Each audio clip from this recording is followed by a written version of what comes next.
ನಮಸ್ತೆ ವೀಕ್ಷಕರೇ, ಇವತ್ತಿನ ವಿಡಿಯೋದಲ್ಲಿ ನಾನು ಒಂದು ಇನ್ಸ್ಟೆಂಟಾಗಿ ಮಾವಿನಕಾಯಿ ಉಪ್ಪಿನಕಾಯಿ ಯಾವ ರೀತಿ ಹಾಕೋದು ಅಂತ ತೋರಿಸ್ತಾ ಇದ್ದೀನಿ. ತುಂಬ ಕ್ವಿಕ್ಕಾಗಿ ಹಾಕ್ಬೋದು, ಹಾಗೆ ತುಂಬ ಟೇಸ್ಟಿಯಾಗಿ ಕೂಡ ಇರುತ್ತೆ. ನೋಡಿ, ನಾನಿಲ್ಲಿ ಈಗ ಏನು ಬೋಲ್ ತೋರಿಸಿದ್ದೀನಿ ಒಂದು ಬಟ್ಲು, ಆ ಬಟ್ಲಲ್ಲಿ 7 ಬಟ್ಲು ಮಾವಿನಕಾಯಿನ ಕಟ್ ಮಾಡಿ ಇಟ್ಕೊಂಡಿರೋಂಥ ಮಾವಿನಕಾಯಿ ಅಳತೆ ಮಾಡ್ಕೊಂಡಿದ್ದೀನಿ.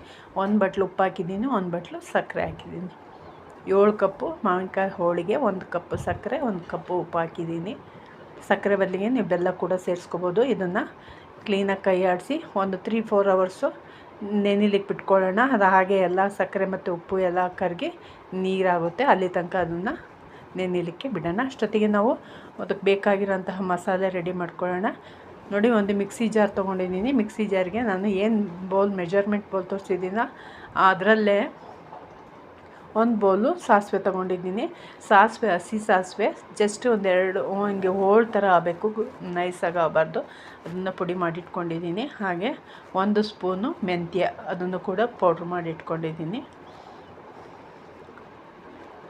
ಎರಡನ್ನು ಸೈಡಿಗೆ ಇಟ್ಕೊಳ್ಳೋಣ. ನೋಡಿ, ಈಗ ಒಂದು 3-4 ಅವರ್ಸ್ ಆದಮೇಲೆ ಯಾವ ರೀತಿ ಆಗಿದೆ ಅಂತ ತೋರಿಸ್ತೀನಿ. ನೋಡಿ, ಕಂಪ್ಲೀಟಾಗಿ ನೀರಾಗಿದೆ. ನೋಡಿ, ಬೆಲ್ಲ, ಸಕ್ಕರೆ ಮತ್ತು ಉಪ್ಪು ಎಲ್ಲ ಕರಗಿ ನೀರಾಗಿದೆ. ಈಗ ಇದಕ್ಕೆ 1 ಸ್ಪೂನು ಅರಿಶಿನ, ಏನು ಪುಡಿ ಮಾಡಿಟ್ಕೊಂಡಿದ್ದೀವೋ ಸಾಸಿವೆ ಪೌಡ್ರು ಅದು, ಮತ್ತು ಮೆಂತ್ಯ ಪೌಡ್ರು,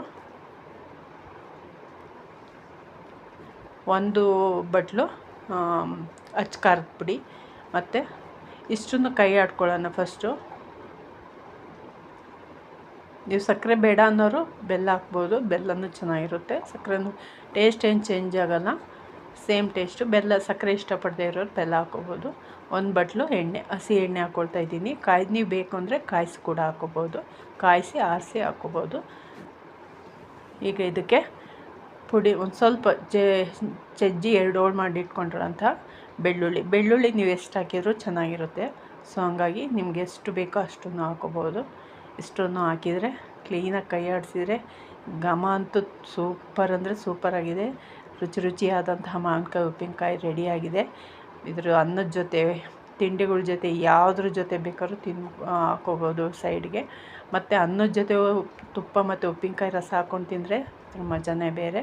ಇಷ್ಟ ಆಗಿದ್ದರೆ ಒಂದು ಲೈಕ್ ಕೊಡೋದನ್ನು ಮರಿಬೇಡಿ. ಪ್ಲೀಸ್ ಸಬ್ಸ್ಕ್ರೈಬ್ ಮಾಡ್ಕೊಳ್ಳಿ, ಸಪೋರ್ಟ್ ಮಾಡಿ. ನಿಮ್ಮ ಅನಿಸಿಕೆಗಳನ್ನ ಕಮೆಂಟ್ ಬಾಕ್ಸಲ್ಲಿ ತಿಳಿಸಿ. Thank you for watching. Bye.